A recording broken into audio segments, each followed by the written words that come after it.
Welcome to Educon. In this tutorial, we will learn about balance part of the photosynthesis, Calvin cycle.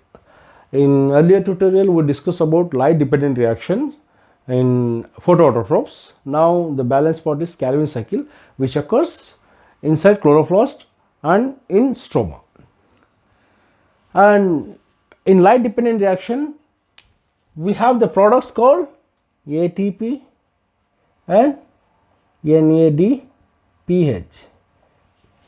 ATP is the energy molecule which supplies energy required for the reactions, and NADPH it is having reducing it works as a reducing agent in reactions.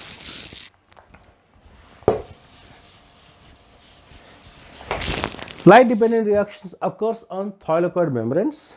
As I told you, there are four membrane proteins which are helpful in fixing sunlight, okay, and synthesizing ATP and NADPH molecules, okay. Now in Calvin cycle, what happens? Calvin cycle is also called Dock reaction, but it doesn't occur in Dock, okay. In Calvin cycle,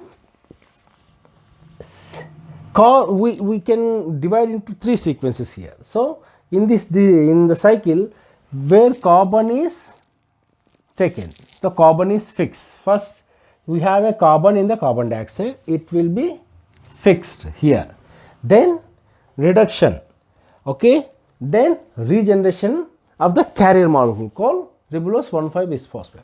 Now we will start the how this cycles perform in the Calvin cycle. So each carbon dioxide molecule, okay, it will be absorbed, it will be taken by ribulose 1,5 bisphosphate with the help of the enzyme Rubisco, that is ribulose bisphosphate carboxylase enzyme. So which takes the carbon dioxide and incorporate the carbon.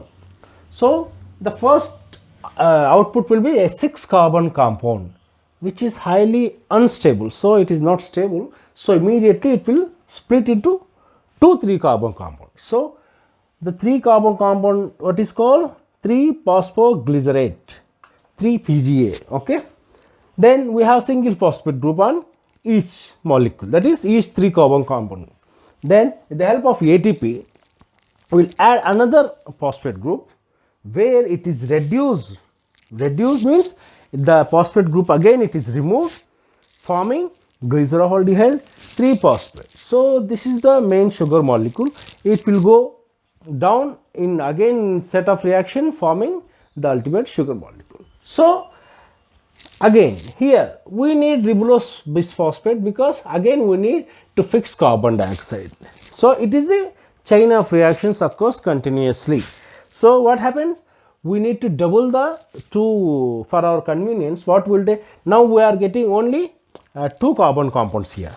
So one is going here, another is coming, but we need here 5 carbon compounds. So for that we will double that sequence into, we are taking here 3 number of carbon dioxide molecules, okay, producing 6 number of 3 carbon compounds, that is phosphoglycerate, then again producing 6 number of 1,3-bisphosphoglycerate, then producing 6 number of glyceraldehyde 3-phosphate. In that 6 number of glyceraldehyde 3-phosphate, one will be going down forming the sugar molecule for other synthesis purpose, whereas a 5 glyceraldehyde 3-phosphate which come back and the phosphate group will be added here, okay, and forming the ribulose 1,5 bisphosphate finally. And this is the 5 carbon sugar compound which is essential in fixing the carbon in carbon dioxide.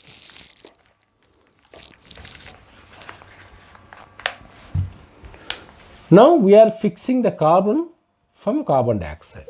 So this cycle. So here we have 3 stages here. One is carbon fixing, how the carbon, first the carbon from the carbon dioxide is incorporated into the ribulose by 1,5 bisphosphate enzyme. Then how the addition of phosphate and removal of phosphate is happening, how the ultimate sugar molecule is produced. From there how this ribulose 1,5 bisphosphate has been regenerated again to fix carbon in the carbon dioxide. So it appears to be very simple reactions here. Okay.